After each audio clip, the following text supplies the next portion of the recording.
កងដ្រូនរបស់ពូទីនធំជាងកងទ័ពអង់គ្លេសទាំងមូលសង្គ្រាមសម័យថ្មីមិនមែនរថក្រោះទៀតទេដ្រូនកំពុងគ្រប់គ្រងសមរភូមិ RU និង GB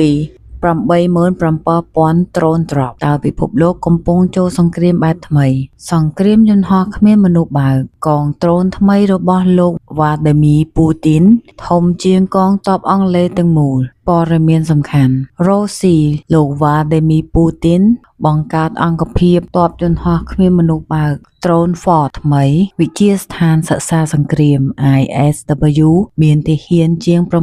87,000 នាក់ទំហំធំជាងកងទ័ពអង់គ្លេសទាំងមូលរចនាសម្ព័ន្ធកងដ្រូនរុស្ស៊ីបច្ចុប្បន្នកងវរសេនាធំ 7 កងវរសេនីយ៍ 25 កងពលធំ 1 កងពលតូច 3 ត្រូវបានបង្ហាញក្នុងក្បួនដង្ហែទិវាជ័យជំនះខែឧសភាឆ្នាំ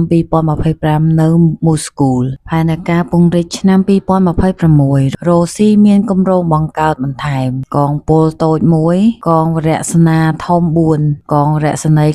96 កងពលធំ 2 កងរស្នាធំ 82 បន្ថែមទៀត 1000 នាក់នៅមជ្ឈមណ្ឌល Robigo បច្ចេកវិទ្យាដ្រូនកម្រិតកំពូលរាប់រយនាក់នៅមជ្ឈមណ្ឌល Basamat GB ប្រៀបធៀបជាមួយកងទ័ពអង់គ្លេសកងទ័ពអង់គ្លេសស្ថិតនៅទំហំតូចបំផុតក្នុង200ឆ្នាំស្ថិតិខែតុលាឆ្នាំ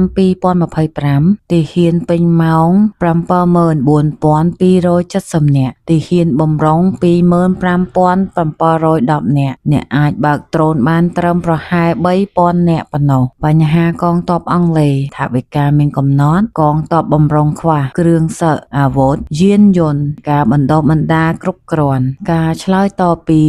ដ្ឋាភិបាលអង់គ្លេសវិនិយោគ 4 លានប៉ុនផោនដើម្បីពង្រីកសមត្ថភាពដ្រូនបណ្ដុះបណ្ដាលអ្នកបើកដ្រូន 3,000 នាក់រួចរាល់បូក 6,000 នាក់ឆ្នាំក្រោយ